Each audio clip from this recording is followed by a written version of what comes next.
A group of 4 mates have been on a 12-day road trip around New Zealand to raise awareness about men's mental health. They've been visiting 24 lighthouses around the country as part of the Lighthouse project, with the aim to raise $100,000. And 2 of them, Luke McFarlane and Rodney Phillips, join me now from the museum Lighthouse in Dargaville. Good morning, guys. Morena, how are you? Very good. Now, this is not your average boys' trip, is it? No, not at all. No, it's a bit more difficult than that one. Tell us where you are right now. You're in Dargaville. How far along are you in your trip? So we're on day 12 now, of 12. We've travelled from Mount Maunganui all the way down the east coast of the North Island, right down the west coast of the South Island, back up the east, and then up the west coast of the North Island to the top. And we're very much looking forward to the last day of travel. We've got this lighthouse and one more to visit at Poto, and then we're off back home to see our families. And it's been called, you've called it the Sweet Na trip. What do you mean by that? Yeah. The Sweet Na tour. Oh, obviously, as blokes, we're often asked by our friends how we're going, and the first answer we always go to is, "Oh no, I'm all good, sweet, we're sweet." And that's not always the case, and so we're trying to encourage people to say nah when it's not okay or we're not okay, and also try to encourage our friends to be willing to ask each other if we're sweet and be willing to answer or hear their answers if it is nah, that's without judgment and just to have a good chat, really, have some honesty. We're seeing some of your pictures from the lighthouses and from the tour that you've been on. Rodney, what is the significance of the lighthouses? So the lighthouse for us, we see as being, I guess in the boating sense, in the marine sense, as guiding ships in storms to safe harbour. And I guess we're thinking of that as a bit of a metaphor for people being able to find their own lighthouse in the community, be it an organisation, in their circle of friends or family, individuals that they can talk to, have a chat about things and get some help if they need it, or even just an activity that maybe gives you the time and space to get out there and clear your head and look after yourself. Luke, tell us about your own journey. How did this begin for you guys? How did the conversation begin? Oh, for me, it was a little bit different to these guys. These guys sort of had a concept in their heads and approached me. All our kids have been growing up together, and I'd gone through a bit of a rough patch last year, and it wasn't like a traumatic event or anything. It was just something happened in my life that just put me off kilter, and I had some family come visit, and then they called me later that night and said, "How's it going?" And I said, "Oh no, it's all good, I just saw you just left."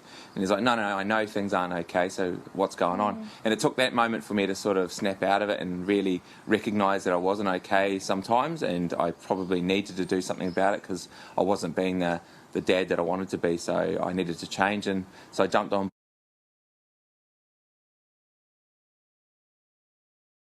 board with these boys, and it's been an awesome adventure. We've met some fantastic individuals. The organisations that we're supporting do amazing mahi within their communities, and we just want to do what's right by them and our communities in New Zealand.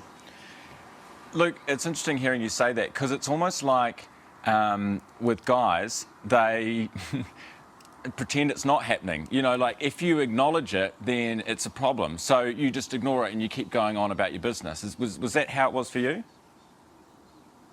Oh, 100%. I guess I grew up in a semi-era of it's been influenced by men coming back from war, and you've got to bury these things and harden up, and nothing's too tough. And you do that for some extent, and then it just hits you. And if we do continue to bury these emotions and not deal with them appropriately, then we raise our sons to be the same, and then they'll raise their sons. And so, like any other cycle that exists within society, if we don't do something about it, it will continue, and I don't think this is the right one to continue. So that's personally why I've jumped on board with these 2 legends who have done such an amazing job of organising it, and our families are being the ones. They've been our greatest fans, and we love you guys, and thanks so much for supporting us on this tour. I guess what part of the problem is people do. You said it wasn't really traumatic, but that's part of the problem, is that people wait until it is something really traumatic, when it's those little bits along the way that are also really important to talk about. Rodney, when we're talking about along the way on your trip, you've been meeting with a lot of those grassroots communities who work in mental health. We know that $1.9 billion has been set aside to invest in mental health by the government. Are you seeing evidence of that spend in these grassroots communities and organisations?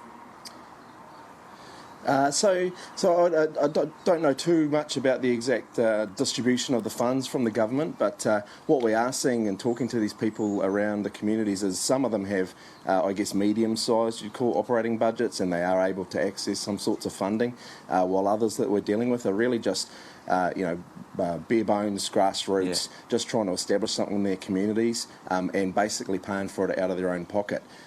Some of the people we've talked to have mentioned that there is the resource available, but perhaps it's coming in a little bit too late in the piece. What these guys are all trying to do when they get out there is to actually be front-footing it, being there at the start to hopefully get in, I guess, intervene before something becomes too serious. I wonder if we can just have a quick look at where you are. I think Dean is there on camera for us today. Yeah, I want to have a look. Luke, do you mind just stepping, I guess it would be to your right? Get out of the way, Luke. So we can have a lovely look at that view down there. We're connected by wire. Oh, you are connected. Oh, right. Oh, there's a lovely bush. Is that a lighthouse there? No, that's a camper van. Okay. Do you know, maybe this is... We've had to...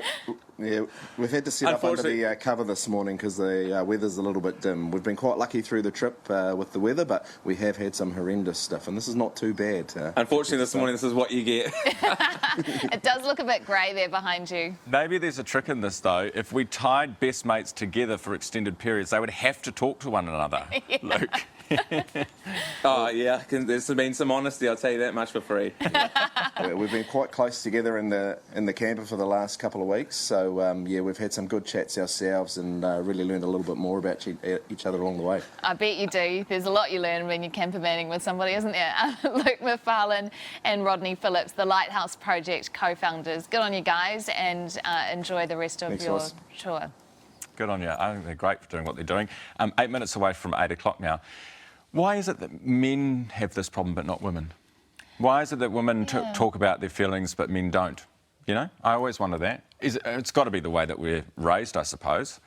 You know, you're kind of conditioned to it. It's when, you know, little boys, little kids, and they fall over and cry and go, it's all right, don't cry. Don't.